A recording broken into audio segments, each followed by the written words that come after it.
Assalamualaikum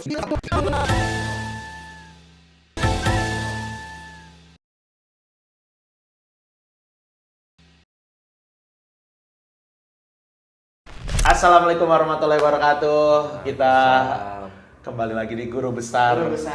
Kebetulan ini kita lagi ini ya, apa sih istilahnya tuh kalau keluar sekolah gitu tuh, belajar di luar sekolah. Bukan ekstrakurikuler. Bukan ekstrakurikuler, apa ya namanya? Arisan. Magang bukan. Beda ya. Aduh apa?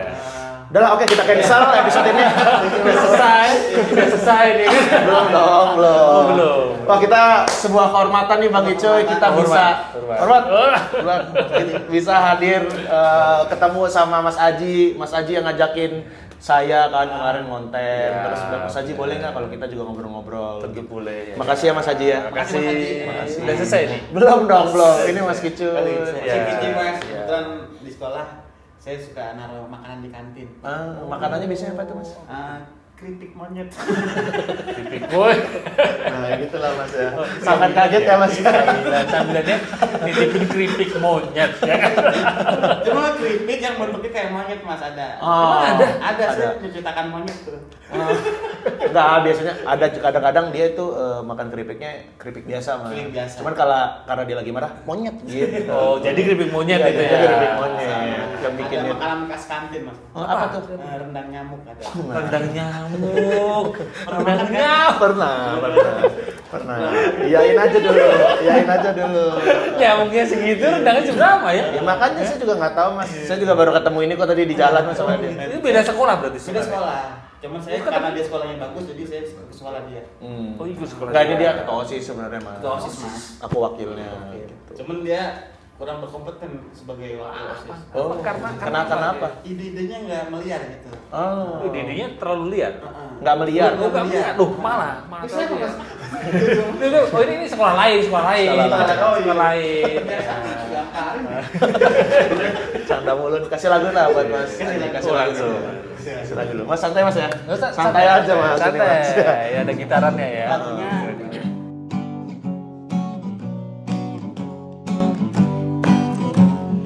Ini kota Bekasi, warnanya warna-warni. Banyak orang selalu bilang kota Bekasi ada di planet Mars. Pas. Kota Bekasi Banyak orang-orang hebat datang dari Bekasi. Bang Ajis, Gusti Mas Aji, semua tinggalnya di Bekasi. Kota Bekasi banyak mallnya. Banyak mall ya. Kota Bekasi banyak mallnya. Semuanya. Kota Bekasi banyak mallnya. Mas Aji. Kota Bekasi Nggak bisa nyanyi. banyak mallnya. Wes, biasa aja. Tapi lagunya cocok buat didengerin ketika perjalanan Jalan. ke Bekasi. Oh, iya. Karena panjang ya. Panjang. Oh, ini Kalimalang. Kalimalang. Kalau di Malang ya kan. Kalimalang itu soalnya jam menuju ke Bekasi. Wah, cocok. Wah, berarti harus ada lirik Kalimalang ya. Oh, iya. Kasih. Iya, lewat Kalimalang. Mana Kalimalang? Banyak motor pada berdempetan, orang emosi tak terkendali. Banyak binatang yang keluar dari mulut motor. Oh, mulut motor. Nah, udah mulai apa? Sebelum pengendara. Sebelum Kalimalang itu ada Cipinang. Oh, Ada Cipinang. Kasih kata dia. Cipinang Kalimalang, Iya, benar. kan? Cipinang Kalimalang. Kalimalang. Iya. Oh, Rima tuh, Cipinang Kalimalang. Iya. Sebelum Kalimalang kita lewat Cipinang. Sebelum Kalimalang kita lewat Cawang. Sebelum Kalimalang kita lewat Cipinang. Sebelum Kalimalang Kota Bekasi. Sambil mikir Banyak ya. mallnya. Kota Bekasi. Oke.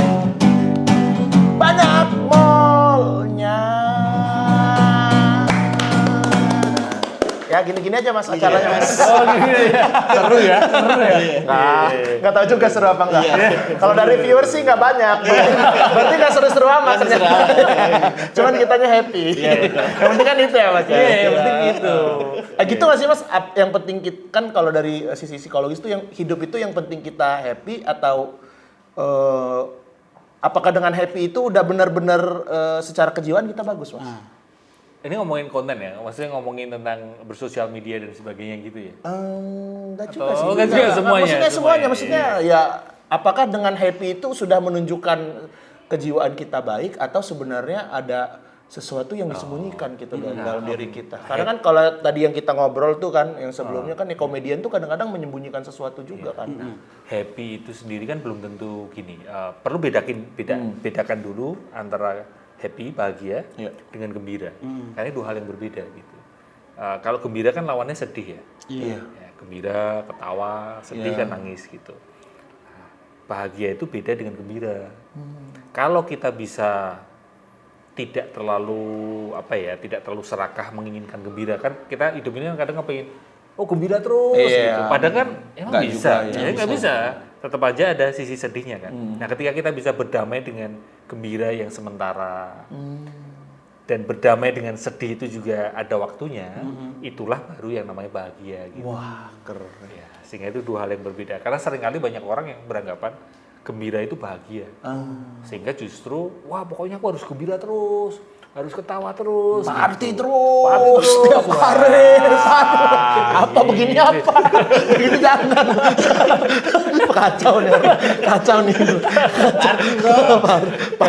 Telepon teman. Party bro. Gitu. Itu kacau nih. Oh bagus banget. Tapi gue mau nanya Hip. Boleh. Kan kita ini di percintaan sih Mas. Oh, percintaan. Karena kan dalam percintaan kita tuh berani sayang, tapi untuk berani patah hati juga. Wah, dalam ya. Kan? Pertanyaan. Nah, terus apa pertanyaannya? Di saat kita patah hati, kata orang-orang, udah nikmatin dulu patah hatinya, itu bener apa enggak? Menikmati patah hati, Tapi terlalu sakit kadang. Ya kan patah hati tuh. Gak enak banget di Iya. sini tau. Iya. Gimana tuh? itu patah hati Hip mempengaruhi lingkup kerja juga gitu Mas. Jadi saya tuh kerja kayak dunia tuh kayak kebalik. Pernah patah hati. Kacau Mas. Enggak usah nyanyi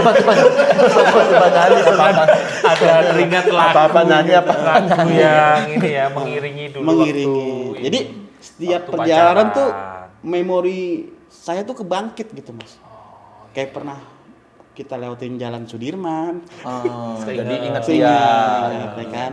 Kita makan di Gultik Barito kayak gitu-gitu. Jadi Ingat lagi. Ingat lagi. Nah, Bayar itu waktu itu. kurang 2.000 sih. Masih ngutang berarti Mas. Masih ngutang makanya. Saya belum Makanya sempat kepikiran. Dipancing Itu dulu. gimana Mas? Gimana tuh Mas? Apa bener udah nikmatin aja dulu patah hatinya sampai energi gitu bener-bener habis gitu. Sedih itu kan memang bagian dari hidup ini ya. Kayak misal patah hati, putus gitu. Ya tentu akan ada rasa kecewa. Ya tidak perlu terus terlalu, pokoknya aku harus dapat gantinya secepat mungkin atau mungkin aku nggak mau sedih gitu. Nah itu justru akan jadi kendala memulihkan patah hati itu. Maka memang disaranin ketika patah hati putus, sedih, ya diterima. Oh ya aku memang baru sedih, baru kecewa kehilangan dia gitu. Cuma hati-hati juga jangan terus terlalu kebablasan. Kalau terus terlalu melo, terlalu sedih, terus-terusan seperti itu ya nanti akan mengganggu berkarya dan ini ya kehidupan sosial dan sebagainya. Ada juga yang sampai mengurung diri atau mungkin terus jadi bilang wah semua cowok itu begini atau semua cewek itu begini kan ada ya seperti itu ya karena sekali patah hati terus kebawa terus jadi bisa dikatakan sampai parah banget sampai trauma sehingga terus menganggap bahwa oh semua cowok itu pasti jahat atau dari sisi yang kita sebagai cowok bilang oh semua cewek itu jahat itu juga enggak terus jangan sampai kebablasan seperti itu gitu.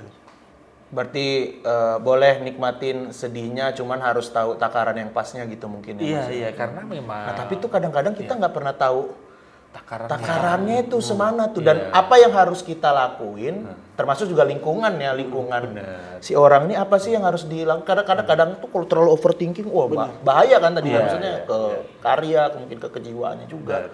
Berarti kalau dari sisi kitanya yang mengalami patah hati, Pertama, kita perlu ingat bahwa jangan terburu-buru. Karena kalau kepengen segera memulihkan patah hati, itu malah jadi kendala.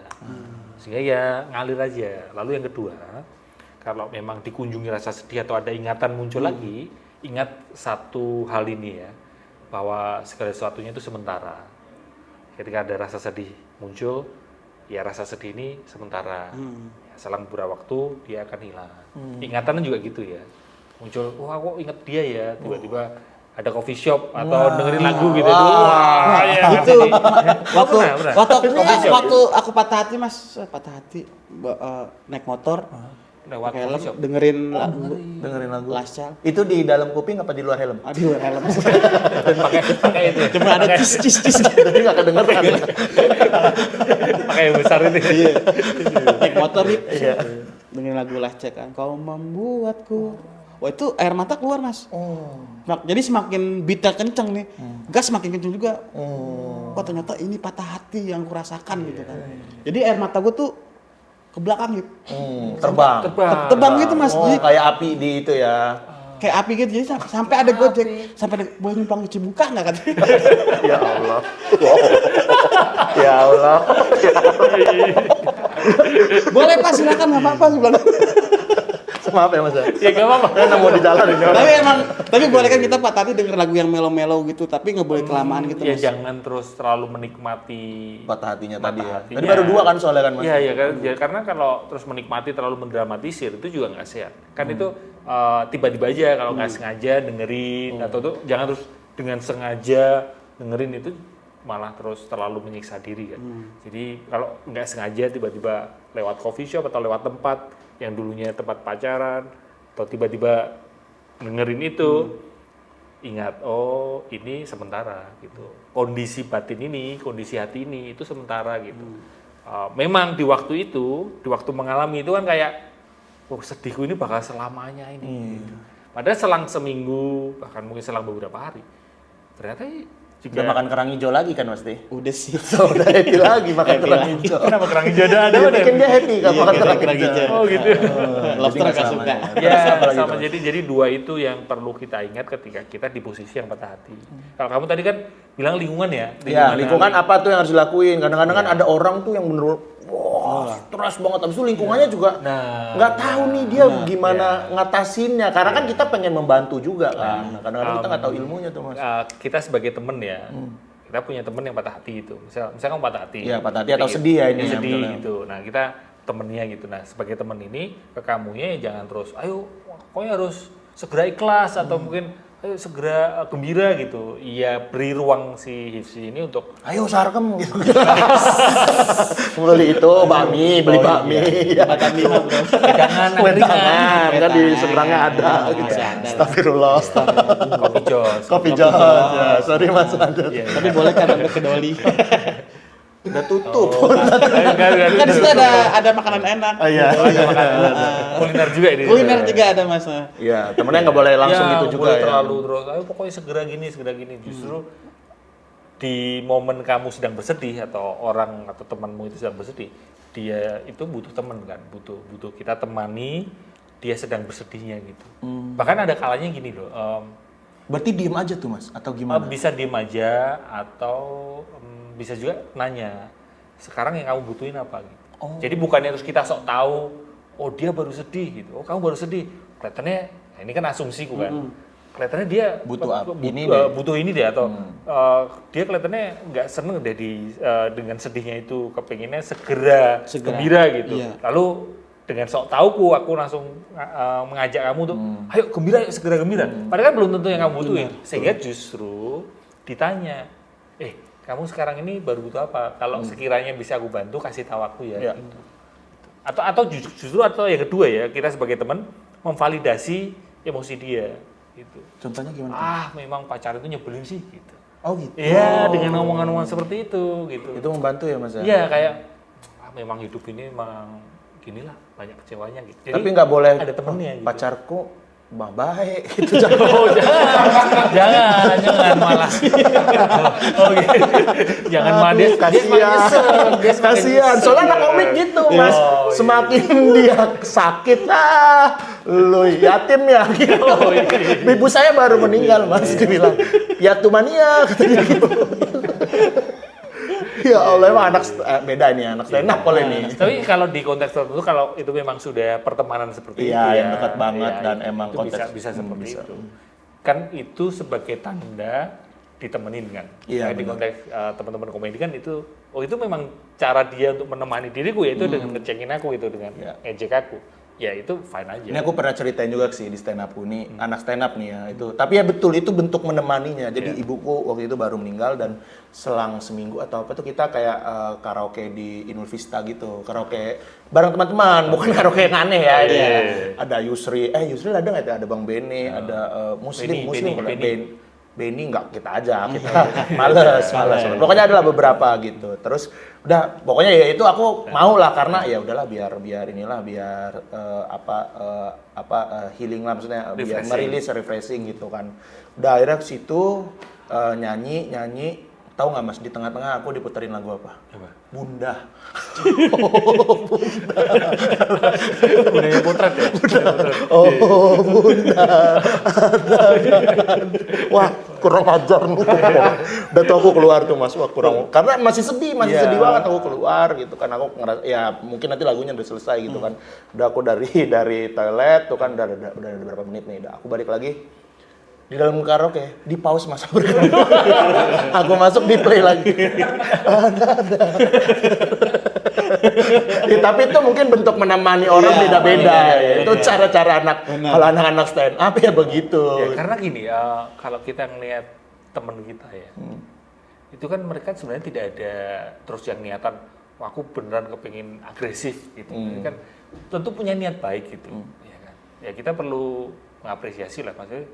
Karena akhir-akhir ini kita itu kadang cenderung kayak, oh dia toxic positivity, oh dia toxic, kita mudah sekali Menjudge orang gitu. Jadi kita perlu melihat lebih mendalam bahwa ya meskipun cara dia begitu, tapi sebenarnya niatan dia itu adalah niat yang baik ke kita. Makanya kita juga perlu mengapresiasi, justru berterima kasih. Iya. Gitu.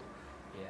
Setuju sih itu Mas. Nah tapi ini aku yang pengen kutanyain juga. Oh iya teman-teman, ini belum mengenalkan Mas Aji malah ya. Ini Mas Aji ini adalah, wah pasti udah kenal lah semua orang kayaknya. Banyak sekali udah kenal Mas Aji ini adalah apa ya, bisa dibilang aku juga bingung sendiri. Iya. Dengan diriku itu aku juga bingung sebenarnya. iya, tapi dia orang yang dikenal bahas kesehatan mental. Tapi bukan psikolog, bukan psikiater. Iya, tapi sarjana psikolog ya Mas. Sarjana psikologi. Seperti kita satu alumni nih Mas, Iya. UGM ya. UGM juga. Sama Pak Jokowi. Tapi ijazahnya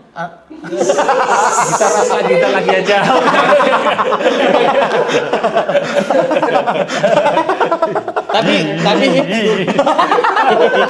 tapi hit dulu pas lagi patah-patahnya Mas, saya pernah mau ke psikolog. Karena harus curhat kan gitu kan. Iya. Cuman di pertengah jalanan nggak jadi. kenapa? Bensinnya habis. Iya. Oh iya, Balik lagi. sebelum nanya yang ini aku keinget nih, waktu itu ada konten jadi psikolog ini dia ngontenin si yang apa ya, pasien ya bilang ya atau apa? Kliennya. Kliennya Iya, gitu. Yang pas momen-momen nangisnya gitu-gitu terus apanya. Terus di-share di sosial media. Nah, itu gimana sih Mas kalau itu Mas? Iya, kalau saya ya, saya tidak setuju dengan hal itu karena itu Privacy ya Mas ya? Privasi, satu itu. Pertama adalah apakah sudah izin sama si klien itu. Iya. Itu pertanyaan mendasar gitu. Kalaupun sudah izin, ada sebagian orang yang bilang, loh kalau udah izin kan berarti boleh gitu. Kalau buat saya pribadi ini, saya belum tentu benar ya, tapi ini subjektif saya dan bagaimana cara berkarya gitu. Meskipun sudah izin, itu kan di momen itu dia ngizinin. Tapi bisa selang sebulan, selang 2 bulan, atau bahkan selang setahun, 2 tahun.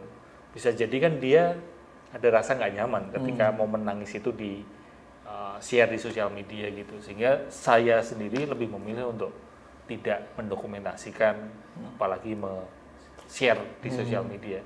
Hanya saja di sosial media ini kan memang seneng ya, engagement tinggi kalau yang dramatis. Karena itu bentuk gitu. apa ya, mungkin bentuk marketingnya si psikolog ini kan. Kalau di sana bisa nangis nih. Kalau saya sih jadi males ya kalau saya nangis di video ini tuh sih enggak gitu, enggak mau saya justru datang ke situ. Yang sambil tiduran kan Mas, Dia di terapinya gitu sambil tiduran gitu ya. Itu keretek kali. Ini enggak pernah lihat nih. Jadi dia sambil Bisa tiduran. tiduran, bisa duduk. Iya yang begini nih, Mas. Dia orang sumpah. Itu keretek bener itu. Kelihatan bener. Kelihatan perlu disamain dulu ya videonya kan. Kan dia sambil nangis, nangis kayak saya kagak mau lagi kayak gitu-gitu. Tapi diginin emang kamu versinya yang tiduran. Iya, tiduran. Ada juga yang duduk juga sih. ada juga duduk Iya, juga. iya, Gue pernah iya. lihat di TikTok juga tapi kayak mungkin dia begini karena ini hati. Ini Susah Mas. style, Mas. Ini sol. Enggak. Jadi Apa hati sama apa? hati sol. Sol. Soul, jiwa. jiwa. Soul, jiwa. Jadi Saya pikir jiwa, sepatu dari hati dan sol. jiwa tuh harus menyatu gitu. Oh iya. Jadi di genggam begini aja Hip. Nangis kenceng deh. Gue bilang ya Allah kasihan banget. Gimana enggak Mas kita harus berdua aja. Aku bingung nanggapinnya. Saya juga kadang-kadang saya juga bingung Mas. Udah makanya saya mah nemu nih orang di jalan tadi ya. Tapi memang benar ada yang tiduran Oh, itu ada rebahan caranya gitu terus ya. jadi nangis gitu, histeris kan, momen histeris. Nah itu momen histeris itu sebenarnya satu, apakah sudah izin untuk didokumentasikan sama si kliennya atau peserta sesinya. Yang kedua, meskipun sudah diizinkan, ya sebaiknya gimana ya, secara diri kita sendiri, kita perlu tanya ke hati kita sendiri apakah etis nggak sih gitu, secara etika nyampe nggak sih gitu, kita tega nggak sih gitu nge-share hal semacam itu. Tapi sekali lagi kalau ngomongin tentang bisnis, ngomongin tentang cuan, engagement sosial media, netizen ini kan suka yang emosional, karena itu terkait dengan bagian otak kita. Otak kita itu ada mammalian brain, Mama.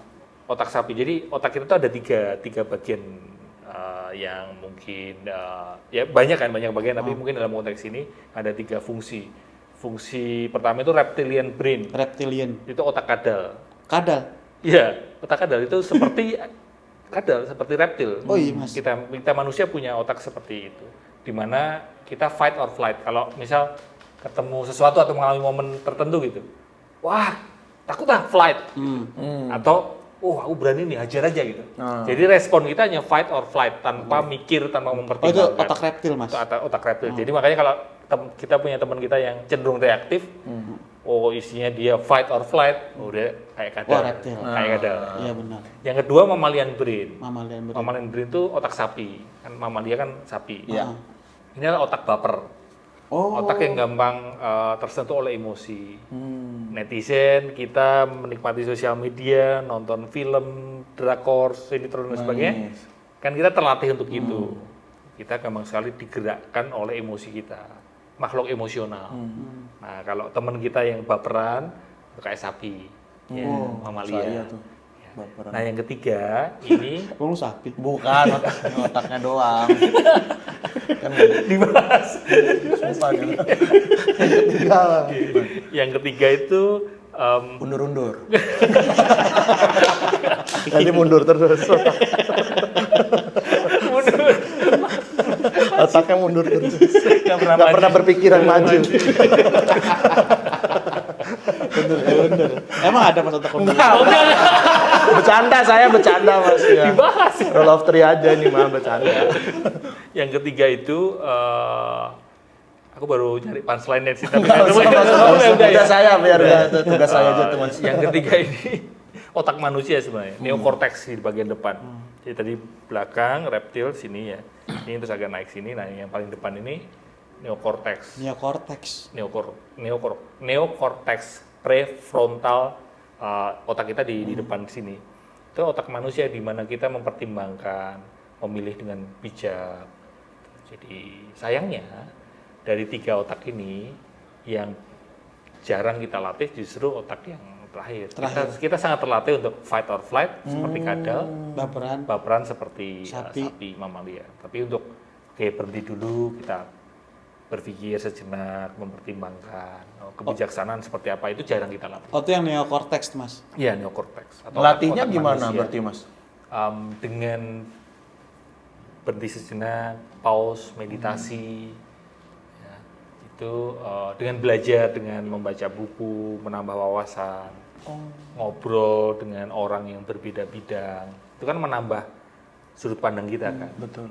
Sehingga ini akan melatih sisi ketiga atau otak ketiga ini. Neokortex tuh ibarat kata tuh otak perdamaian gitu Mas ya? Maksudnya dalam ini kan ada Suka nyimpul-nyimpul. otak kadal, otak sapi, ya kan? Jadi otak perdamaian. Gimana sih otak perdamaian? Ya nggak tahu nih nanyanya ke sini, jangan nanya ke Peace, gua. love and gaul. Peace and gaul. Peace, love and gaul. One love. Satu cinta. Jadi sebelum kita bertindak kan, Satu cinta. neokorteks kan berpikir dulu kan Mas. Iya, damai, pokoknya yang Damai kan. ya. Misalkan kalau kita nonjok orang nanti bisa di sini, bisa di ya, sini. mikir panjang. Mikir panjang. Iya. Gue neokorteks banget, Hip. Wih, keren. Nah, Kalau konteks. dari cara ngomongnya sih reptil banget. Kayak nggak dipikirin dulu. Kalau dari cara berbicara, cara bertanya, reptil banget. Reptil. Sumbu pendek ya. Sumbu pendek. Reptil. Oh, sumbu pendek berarti Reptil. Jadi kayak ini langsung hajar aja lah, sikat aja gitu. Reptil korteks Mas. Enggak pakai korteks. Oh, nggak pakai korteks. Reptilian brain. Reptilian brain. Berarti Brain, kalau otak reptil. brain. Brain. Berarti kalau ketemu teman gue yang ini dasar reptilian brain. Wih, jadi keren. Bahasa baru lagi. Bahasa baru. Karena ada toxic ya kan, clingy kayak gitu-gitu kan. Sumpah Dia mengoleksi itu. Iya cuma ya. kata-kata Tuh dia ini sama kayak Rispo mas. Oh. Rispo tuh cuma ngoleksi diksi-diksi yang sebenarnya dia juga nggak tahu Nggak tahu banget artinya artinya apa. Cuman kayaknya bisa dipakai nih, pakai gitu. Kadang-kadang nggak sesuai konteksnya juga pembicaraannya Yang penting apa. kan niat belajar. Yang penting ya. neokorteks kita berfungsi untuk di semua lini, lingkungan. semua lini, semua bidang, iya. semua aspek. Iya benar. Gue orangnya begitu, pikir panjang dulu sebelum kalau naik motor hujan-hujan sakit apa enggak ntar. Oh di rumah aja deh gitu. Lebih ke males itu. Pantes lo sering telat. Buat alasan aja ya Buat alasan itu. Bukan neokortex. Itu validasi diri gitu ya. Manusia itu justru paling cenderung emosional. Kita ini kan makhluk emosional yang belajar rasional. Jadi kita ini cenderung nggak rasional sebenarnya, nggak masuk akal. Contoh misalnya kita beli barang lah di online shopping dan sebagainya gitu. Itu karena sisi emosional kita kan. Nggak mungkin karena benar-benar secara fungsi gitu kan. Enggak. Jadi segala sesuatu yang kita lakukan, pilihan-pilihan kita cenderung karena lebih ke faktor emosional. Nah, Mas, ini aku mau tanya juga nih, kan kayak kita nih stand up comedian. Tadi juga waktu kita ngobrol itu yang di sana ya, yang di sisi situ tuh. Kita kan ngambil cuma kebalik doang kan. Iya kan, ya Mas Aji nanyain lah kalau stand up comedian tuh dengan komedi menurut aku itu menyehatkan atau enggak gitu. Nah, sebenarnya Mas ya yang aku tanyain, bener nggak sih stand up comedy itu bisa membantu gitu Mas ternyata? Apakah enggak juga gitu, itu cuman kamuflase sementara aja gitu, buat ngibur-ngibur diri kita aja gitu. Justru mungkin kalau di kesempatan ini aku pengen ngajak melihat lebih luas ya. Ketika pertanyaanmu apakah itu bisa membantu, jawabanmu tentu bisa membantu. Karena dengan kita punya skill komedi, kita lebih bisa terampil mengalami penderitaan. Karena hidup ini kan tidak bisa dipisahkan dari penderitaan. Tentang patah hati, perpisahan, kekecewaan, kegagalan dan sebagainya. Dengan adanya skill komedi kita kayak ada sisi ini ya pahit sih, tapi ada sisi lucunya juga dan sebagainya kan. Kita ada kelonggaran atau fleksibilitas untuk melihat sebuah momen itu ternyata nggak pahit banget. Sehingga bisa membantu. Skill komedi itu bisa membantu menyehatkan mental. Hanya saja begini, kita manusia ini kan makhluk sosial. Selain makhluk emosional, kita ini makhluk sosial. Manusia sebagai makhluk sosial itu punya faktor atau punya aspek yang sangat penting adalah kita ingin diterima oleh orang lain. Benar? Benar. Ya. Kalau kita diterima oleh orang lain, kita itu senang banget. Ada penerimaan dari orang lain. Sebagian orang, nggak semuanya, menggunakan komedi untuk itu. Karena komedi itu alat yang diterima oleh banyak orang dan bisa menghibur gitu. Sangat mudah sekali, misalnya di tongkrongan lah, ada teman kita yang lucu banget komedi, kita langsung bisa menerima dia dengan senang hati, dengan mudahnya kita bisa menerima orang yang lucu, yang berkomedi. Sehingga komedi itu memang menjadi alat senjata, amunisi yang efektif, efisien, supaya kita diterima oleh banyak orang. Nah, yang ingin aku sampaikan ada gini, ada sebagian orang yang sebenarnya dia itu susah diterima di tongkrongannya, susah diterima di sosialnya. Tapi karena dia sebagai makhluk sosial, dia mesti diterima kan, karena itu sebuah kebutuhan. Sehingga dia menggunakan komedi supaya dia diterima. Termasuk juga teman-teman yang sebagian orang, nggak semuanya, itu punya masalah mental. Dia sulit masuk ke sosial, masuk ke interaksinya, sehingga dia belajar komedi supaya dia bisa diterima. Ada sebagian orang yang di situ sebenarnya. Ya, kalau kita tahu hal ini, kita akan lebih jeli ngeliat stand up comedian, lihat komedian, nggak cuma stand up. Oh, dia sebenarnya berangkatnya awalnya itu adalah dia punya isu atau masalah mental, sehingga dia menggunakan belajar komedi untuk diterima. Ada sebagian orang di situ. Tapi ada juga kategori yang lain adalah dia sebenarnya orangnya baik-baik saja. Tapi ketika dia berkomedi, Jadi nggak baik-baik. dia berkomedi, dia juga mendapatkan apresiasi dari orang juga. Dan itu pun juga gimana ya, dunia panggung ya, bukan hanya stand up comedian ya. Kadang ada istilah torture artis, jadi seniman atau orang-orang panggung yang mengalami dunia panggung ini kan sangat lekat dengan tepuk tangan, pujian dan sebagainya. Itu sebenarnya Lampu-lampu, sorot, sorot kamera. ada secara tidak langsung, sadar atau tidak, itu ada sisi nyandunya. Ketika momen dia nggak show, dia selesai bikin konten atau selesai turun dari panggung, nggak nyaman deh. Ada kosongnya. Ada kosongnya. Lebih kosong dibandingkan bukan orang panggung. Sekali lagi, ini biar aman, ini nggak semuanya ya. Ini nggak semuanya, sebagian karena sudah mengalami tepuk tangan, sorot lampu, pujian yang sebegitu besarnya, ketika dia turun panggung, dia merasa kosong. Dan akhirnya justru itulah yang membuat mental dia tidak sehat. Biar nggak kosong, Mas. Kalau aku Tidak tuh kadang berlebihan. kosong, kadang nggak masalahnya. Kadang rasanya gitu, kadang habis yang ini, kayak habis itu kayak satu itu skill itu kosong. kesadaran yang kamu punya itu nggak banyak orang artis, stand up comedian, musisi yang sadar akan hal itu, bahwa kepekaan kamu bisa merasakan ketika turun panggung kau kosong ya gitu. Tapi ada orang yang nggak ngerasain itu, tidak ada kepekaan itu, tidak ada kesadaran itu, sehingga ya udah tiba-tiba aja terus larinya ke narkoba atau larinya ke kecanduan alkohol dan sebagainya, karena dia tidak menyadari kekosongan. Jadi langkah pertama untuk tidak kosong adalah justru menyadari kekosongan itu sendiri. Ketika turun panggung kosong ya gitu. Lalu berikutnya ini yang tidak mudah sih, karena ini berkaitan dengan ego. Ego ini kan senang sekali dengan tepuk tangan, pujian dan sebagainya. Ya ketika di panggung ya ingat bahwa itu tidak segalanya. Tapi Mas, Itu tidak segalanya. gue pernah kayak gitu, Hip. pernah apa nih? Stand up, So kita harus cek dulu nih, pernahnya apanya. stand up nih, ya kan? Ya, Kayak berhasil menghibur, dapat pujian, tepuk tangan. Gue sih selalu ngerasain kayak, gitu, kayak Lega. nggak lega, kayak kosong aja. Nah, cara gue untuk itu kan, kalau kekosongan kan kayak nginget masa lalu lagi kan, gitu Iya. kan. Nah, gue tuh cara efektif gue tuh biasanya ke tempat yang sepi banget, terus tidur. Gitu ya. Simpel ya caranya ya. Sekitar 20 menit Mas, bangun lagi kayak udah Udah kelar lah gitu. Gue pernah ngerasain kayak gitu juga ya sumpah. Tapi gue tidur. Kalau kata Kang Mo sebenarnya saran Kang Mo adalah malam itu pecah, paginya lupakan. Malam itu ngebom, paginya lupakan. Hidup terus berjalan. Kata Kang Mo sih kayak gitu ya, berarti ya. Iya benar, seperti Hampir yang sama kayak- ketika turun ya udah, yang itu tadi bukanlah segalanya gitu. Dan ada kalanya kita perlu dengan sengaja, usaha dengan sengaja ketika turun panggung itu tidak terlalu berjarak dengan penonton, tidak terlalu berjarak. Bukannya seketika itu ya, tapi maksudnya dalam kehidupan sehari-hari bisa membedakan bahwa itu kehidupan di panggung, kehidupan di atas panggung dengan kehidupan sehari-hari. Kalau kehidupan sehari-hari masih menjaga kesombongan, atau bukan kesombongan sih ya, pride ya. Pride. Aku itu orang yang terkenal gitu.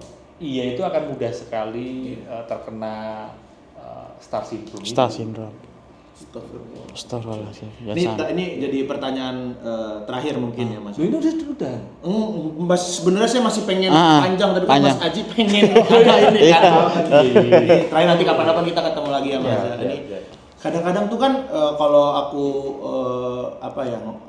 ngelihat gitu dari sosial media atau ngobrol gitu kan, abis itu kayak misalnya agama sama sisi psikologis itu nggak tahu ini pandangan aku sendiri ya, itu kayak dua hal yang berbeda gitu kan. Kadang-kadang misalnya kita punya masalah, misalnya ada orang nih punya masalah terus kayak ya udahlah serahin aja ke Allah, atau ya udah coba sholat biar tenang gitu kan.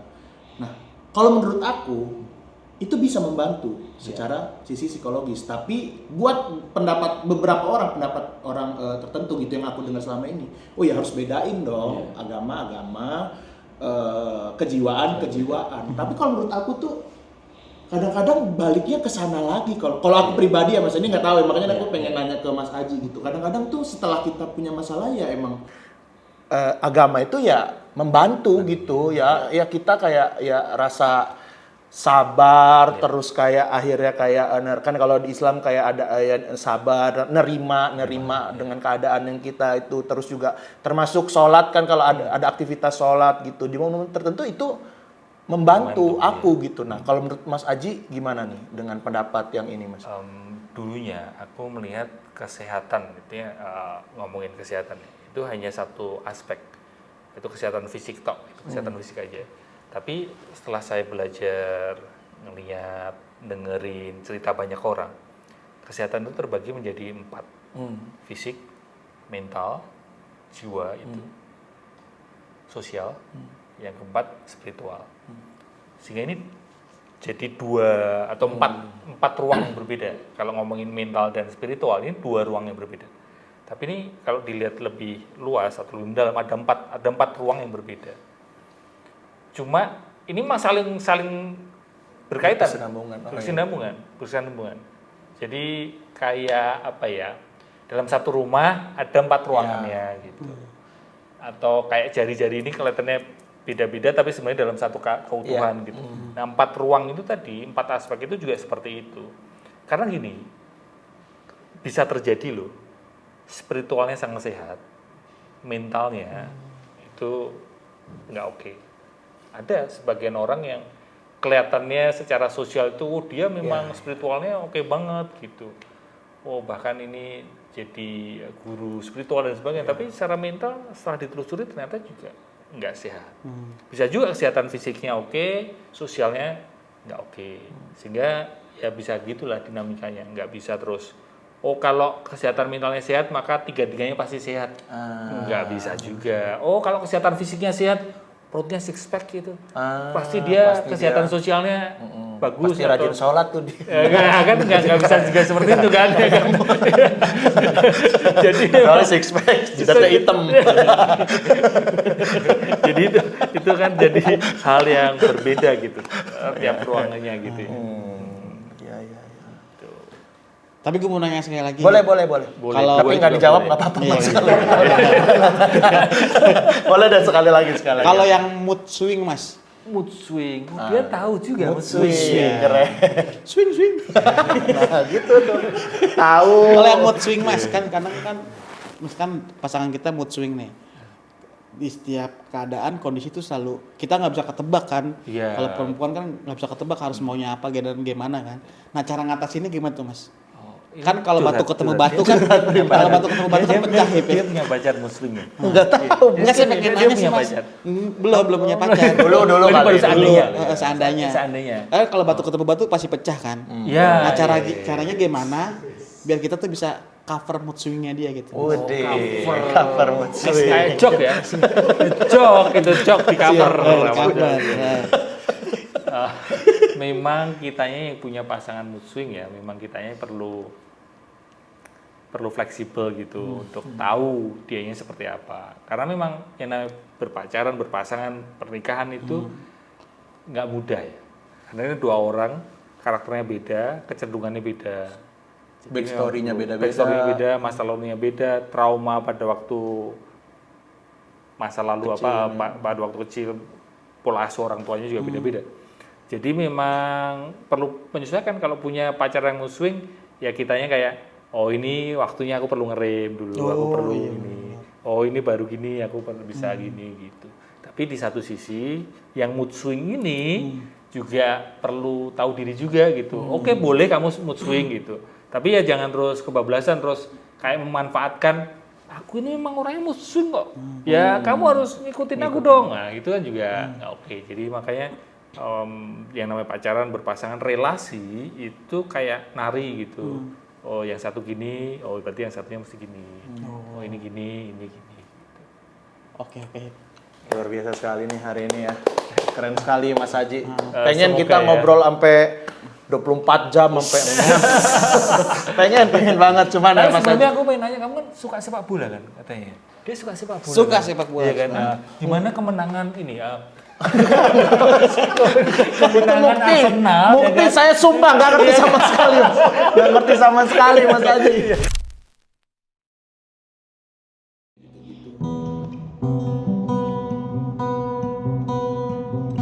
Bagus banget ya. Belum.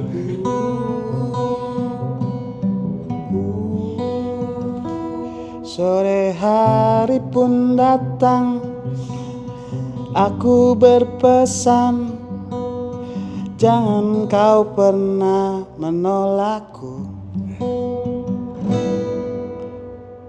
Aku pun di sini menunggu kabarmu, sepertinya akan baik saja.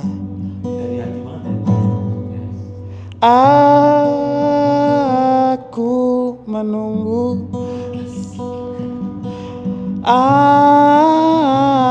aku menanti. Semenit kemudian ada balasan, kita tak usah pergi saja. Aku malas tak ingin bertemu kamu sekarang. Aku benci kamu karena kamu tanya melulu. Mood swing, mood swing, mood swing. Mood swing, mood swing, mood swing. Mood swing, mood swing, mood swing. Mood swing, mood swing, mood swing. Jam 8 malam kau pesanku, ayo kita makan. Sekarang aku lebih tenang, kita bahagia, yuk. Mood swing, mood swing, mood swing. Mood swing, mood swing, mood swing. Terima kasih Mas Haji sudah bertemu di Guru Besar. Banyak sekali ilmu yang kita berdua dapatkan hari ini, dan juga pastinya teman-teman di rumah juga pasti banyak yang bisa didapatkan dari Mas Haji ya. Kalau ada salah itu pasti kicuy. Saya juga lah Mas. Wassalamualaikum warahmatullahi wabarakatuh. Terima kasih Mas Haji. Terima kasih. Mood swing. Mood swing, mood swing. Seru banget.